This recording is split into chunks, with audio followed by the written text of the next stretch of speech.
हर एक क्रिया का फल जरूर मिलता है। जैसे पानी पियो तो प्यास बुझता है, जैसे भोजन करो तो पेट भरता है, जैसे आप कोई भी क्रिया करो, बहुत चलते हो तो थक जाते हो, नींद आने लगती है जल्दी के नहीं, तो हर क्रिया की एक प्रतिक्रिया होती है।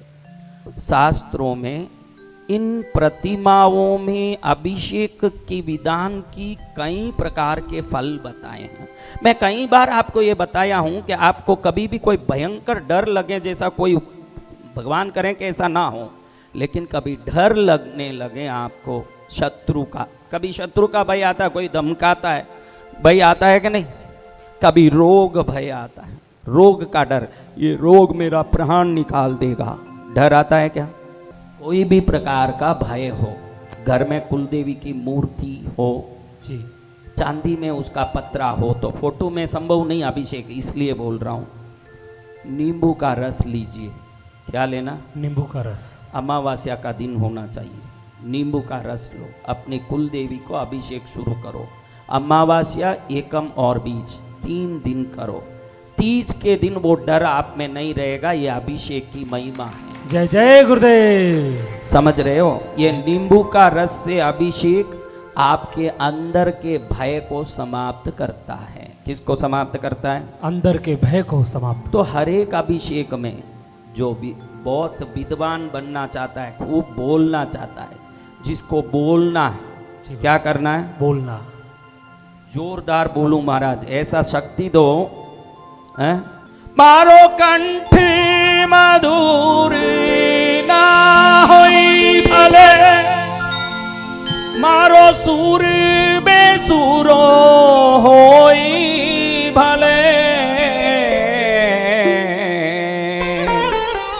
शब्द मले के ना मले, मन सवना तमारी करवी सेवा मळे कि ना मळे, मन सेवा तुम्हारी करवी छे।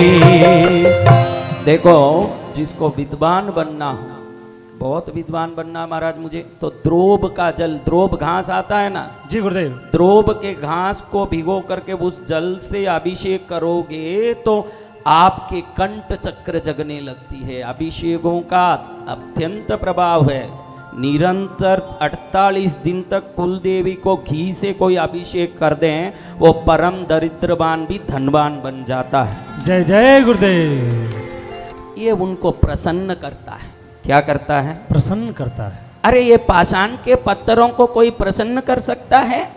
मर जाएं तो हमारा नाम भी मुर्दा है, आप भी कोई प्राण युक्त नहीं हो। मर गए तो जो रामलाल रामलाल कहते थे, मर गया तो कहते हैं बाड़ी को उठाइए, बाड़ी को नलाइए, बाड़ी को ले जाइए, बाड़ी को जलाइए। तो ये वही बॉडी है जो सामने बैठी है, इंसान की बॉडी है, वह परमात्मा की बॉडी है। आप में प्राण आया भगवान की कृपा से, इनमें प्राण आया मंत्रों की शक्ति से। जय जय गुरुदेव। सत्य वचन। मंत्र शक्ति से प्राण युक्त प्रतिमा बन जाती है, क्योंकि उसमें प्राण शक्ति डाली जाती है। क्या डाली जाती है? प्राण शक्ति। सदगुरु भगवान। तुरंत जैसे आप में भी प्राण आया है।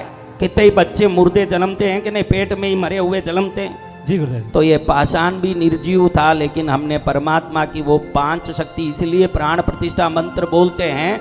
घ्राण पाणी बाग पाणी पाद पायु उपस्थानी सर्वेन्द्रियाणि बांग मनस त्वक चक्षुश्रोत्र जिह्वा घ्राण पाणी अत्र आगच्छ तिष्ठ।